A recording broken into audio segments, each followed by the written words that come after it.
நம்முடைய சேகர் அவர்கள் என்னை பார்க்க வேண்டும் என்று என்னிடத்தில் தேதி கேட்டு அண்ணா அறிவாலயத்திற்கு வந்தார்கள். ஓரிரு மாதங்களுக்கு முன்பு அங்கே வந்து என்னிடத்தில் அமர்ந்து ஒரு கோரிக்கை வைத்தார். கோரிக்கை என்று சொல்ல மாட்டேன், ஒரு உத்தரவை என்னிடத்தில் போட்டார். என்ன என்று கேட்டால், இப்படி ஒரு நிகழ்ச்சி நடத்த போகிறோம், 7000 நாடகத்தை நடத்தி முடித்து அதை உங்கள் தலைமை நடத்த நாங்கள் முடிவு செய்திருக்கிறோம். என்னுடைய தந்தையாருடைய 100ஆண்டு விழாவை அந்த நிகழ்ச்சியில நடத்த திட்டமிட்டிருக்கிறோம். எங்களுடைய நாடக குழுவினர் அத்தனை பேருக்கு நீங்கள் கேடயம் வழங்கிட வேண்டும். நீங்கள் வந்து பேசக்கூட வேண்டாம், ஒரு 10 நிமிடம் நாடகத்தை பார்த்து விட்டு கேடயத்தை பரிசை மாத்திரம் வழங்கி விட்டு போனால் போதும் என்றுதான் என்னிடத்தில் சொன்னார். நான் உடனே சொன்னேன், நான் முதலமைச்சர் ஆனதற்கு பிறகு இது போன்ற நாடக விழாக்கள் தனிப்பட்ட முறையில் நடைபெறக்கூடிய பொது நிகழ்ச்சிகளுக்கு நான் போவதில்லை, அதிகமாக போறதில்லை. அரசு நிகழ்ச்சி, கட்சி நிகழ்ச்சி, இப்படித்தான் நான் போக வேண்டிய சூழ்நிலை இருக்கிறது. அதற்கு நேரம் போதவில்லை. ஏனால் ஒரு நிகழ்ச்சிக்கு போய்விட்டு அடுத்தவர் கூப்பிட ஆரம்பித்து விடுவார்கள், அது தவிர்க்க முடியாமல் போய்விடும் என்று நான் இடத்தில் சொன்ன போது, இல்லை இல்லை நீங்கள் கட்டாயம் வந்து தான் தீர வேண்டும் என்று உத்தரவு போட்டார். அவர் உத்தரவை என்னால் மீற முடியல. அதனால் தான் இன்றைக்கு இந்த நிகழ்ச்சிக்கு நான் இங்கே மகிழ்ச்சியோடு வந்திருக்கிறேன், நன்றியோடு வந்திருக்கிறேன். ஏனென்றால் நம்முடைய சேகர் அவர்கள் எங்க இருந்தாலும், எந்த கட்சியில் இருந்தாலும், இப்ப எந்த கட்சியும் தெரியாது, நம்ம கட்சி நான் நாக்கு விட்டதில்ல, உதற விட்டதில்ல, தலைவர் சொல்வார், நம்ம என்ன விட்டது போறேன். அதனால்தான் இன்றைக்கு நானும் இங்கே மகிழ்ச்சியோடு வந்திருக்கிறேன். சேகர் விழாவில் இந்த மு.க. ஸ்டாலின் கலந்துக்கிறதுல யாரும் ஆச்சரியப்பட வேண்டிய அவசியம் இல்லை, யாரும் வியப்படைய தேவையும் இல்லை. நம்ம சேகர் அவர்களை பொறுத்த வரைக்கும் இது வரைக்கும் 25 நாடகங்களை எழுதி அவற்றை 7000 முறை அரங்கேற்றி இருக்கிறார். இன்றைக்கு 7000வது நாடக விழா நடத்திக்கிட்டு இருக்கிறார். இதுக்கு முன்னாடி 3500 நாடக விழாவை, அதற்கு பிறகு 5600வது நாடக விழாவை முத்தமிழறிஞர் தலைவர் கலைஞர் அவர்கள் அழைச்சுதான் அவர் நடத்தி இருக்கிறார். இன்றைக்கு 7000 நாடகத்தை அவருடைய மகன் ஸ்டாலின் அழைச்சி நடத்தி கொண்டிருக்கிறார். கலைஞர் மேலையும் என் மேலையும் அளவிலிருந்து பாசமுடையவர் நம்முடைய சேகர் அவர்கள். பாசம்னா அது அரசியல் பாசம் இல்ல, கலை பாசம். எந்த பிரச்சனை இருந்தாலும், எந்த கட்சியில இருந்தாலும் துணிச்சலா எதையும் எடுத்து சொல்லக்கூடிய, விமர்சனம் செய்யக்கூடிய அந்த ஆற்றல் அவருக்கு உண்டு. இப்ப கூட யாரை பத்தி எல்லாம் சொல்லிட்டு இருக்காருன்னு அதையும் உங்களுக்கு தெரியும். இந்த நாடகத்திலே சில காட்சிகளை பார்த்தோம். இதெல்லாம் பாக்குறப்போ 2026 தேர்தலுக்கு இவரை பயன்படுத்திக்கிட்டா போதும், வேற ஒன்றும் தேவையில்லை. நம்ம சேகர் அவர்கள் 1960 முதல் நடிகரா, இயக்குனரா, தயாரிப்பாளரா இயங்கிக்கிட்டே இருக்கிறார். இத்தனை ஆண்டு கலைப்பயணத்தில் அவர் எத்தனையோ பேரை பார்த்திருப்பார், எத்தனையோ போட்டிகளை சந்திச்சிருப்பார், எத்தனையோ நெருக்கடிகளை சமாளிச்சிருப்பார். அத்தனையும் கலைப்பணி ஆற்றின காரணத்தினால்தான் அவரை நாம் இன்றைக்கும் கொண்டாடி கொண்டிருக்கிறோம்.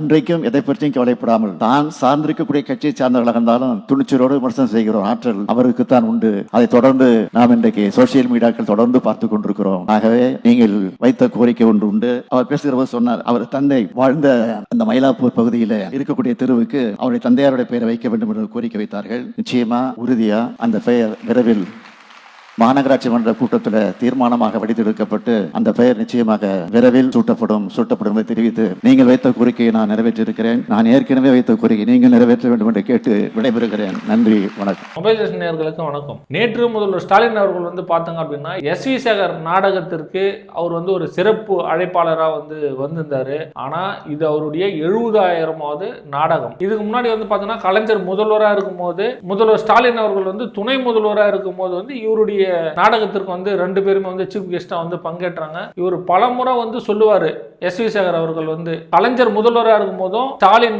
துணை முதல்வராக இருக்கும் போதும் என்னுடைய விழாவில் வந்து கலந்துக்கினாங்க. இப்போ வந்து ஸ்டாலின் வந்து முதல்வராக இருக்காரு, உதயநிதி வந்து துணை முதல்வராக இருக்காரு. இவங்க 2 பேருமே என்னுடைய 70,000 நாடக விழாவிற்கு வந்து கலந்து கொண்டா எனக்கு வந்து ரொம்ப பெருமையா இருக்கும் அப்படின்னு சொல்லிட்டு நிறைய மேடைகள் வந்து அவர் சொல்லியிருந்தாரு. அதே போல முதல்வர் ஸ்டாலின் அவர்கள் மட்டும் தான் வந்தாரு. ஏன்னா துணை முதல்வர் வந்து வேற ஒரு ஒர்க் இருந்ததுனால அவர் போன்ல மட்டும் வாழ்த்து தெரிவிச்சுட்டு வர முடியாத காரணத்தை வந்து அவர் சொல்லிட்டு முதல்வர் ஸ்டாலின் அவர்கள் மட்டும் வந்தாரு. அதே போல அந்த விழாவிற்கு துரைமுருகனும் கூட இருந்தாரு. அதே போல சபரீசன் அவர்களும் வந்து கூட வந்து அந்த விழாவில் வந்து கலந்து கொண்டாங்க. அதே போல முதல்வர் ஸ்டாலின் உட்காந்துட்டு இருந்தாரு. நாடகம் வந்து சேகர் அவர் வந்து பண்ணி அவர்கிட்ட காமிச்சிருந்தாரு. அதை வந்து கை தட்டி அவ்வளோ வந்து சிறப்பா வந்து அவர் முதல்வர் ஸ்டாலின் அவர்கள் வந்து ரசிச்சாரு. அதே போல மேடையில பேசும்போது வந்து முதல்வர் ஸ்டாலின் அவர்கள் வந்து ஏற்கனவே சேகர் அவர்கள் வந்து ஒரு கோரிக்கை வந்து வச்சிருந்தாரு. அந்த கோரிக்கை என்ன அப்படின்னா, அந்த மயிலாப்பூர்ல இருக்கிற ஒரு ஸ்ட்ரீட்டுக்கு வந்து அவங்க அப்பா பேர் வைக்கணும் அப்படின்னு சொல்லிட்டு, அதாவது சேகர் அவர்கள் இருக்கிற தெருவுக்கு வந்து அவங்க அப்பா பேர் வைக்கணும்னு சொல்லிட்டு ஒரு கோரிக்கை வந்து வச்சிருந்தாரு.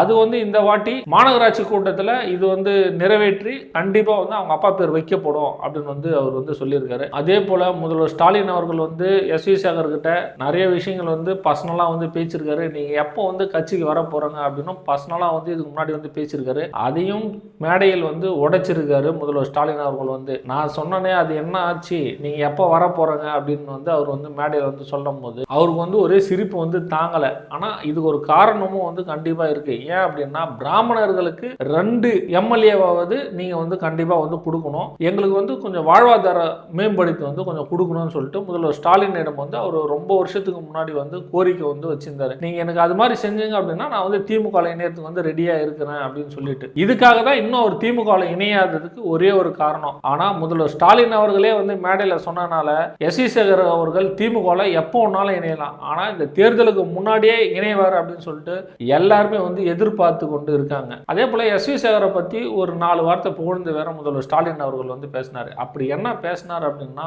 எல்லாருக்குமே தெரியும் அவர் அதிமுக இருந்தாரு, அதிமுக இருந்ததுக்கு அப்புறம் அவர் வந்து பிஜேபியில போய் சேர்ந்துட்டாருன்னு சொல்லிட்டு. ஆனா பிஜேபியில இருந்தாலுமே யார் தப்பு செய்தாலுமே, எது அவர் இருக்கிற கட்சியில யார் தப்பு செய்தாலும் அதை துணிச்சலா தப்புனா தப்புன்னு கேட்கிற மாதிரி இவர் பேசுவாரு அப்படின்னு சொல்லிட்டு எஸ்.வி. சேகரை வந்து அவர் வந்து புகழ்ந்து தள்ளினாரு. அதே போல எஸ்.வி. சேகர் அவர்கள் பேசும்போதும் முதல்வர் ஸ்டாலினுக்கு ஃபேவரா வந்து நிறைய வார்த்தைகள் வந்து பேசினாரு. அதுக்கப்புறம் நான் அரசியல் பேசக்கூடாதுன்னு இந்த மேடையில் நினைச்சேன் அப்படின்னு சொல்லிட்டு அண்ணாமலை ஒரு 4 வார்த்தை லைட்டா வந்து சாட்டை அடி கொடுத்துருப்பாரு. அது வந்து பார்த்தோம்னா துரைமுருகனோட சிரிப்பும் முதல்வர் ஸ்டாலினோட மௌனமான சிரிப்பும் நம்ம அதை கண்டிப்பா அதை பார்க்கும்போது நம்மளே வந்து ஒரு மாதிரி நம்மளுக்கு பயங்கரமா சிரிப்பு வரும். எஸ்.வி. சேகர் அவர்கள் வந்து 70,000 நாடக விழாவை ரொம்ப சிறப்பா வந்து பண்ணி முடிச்சிருக்காரு.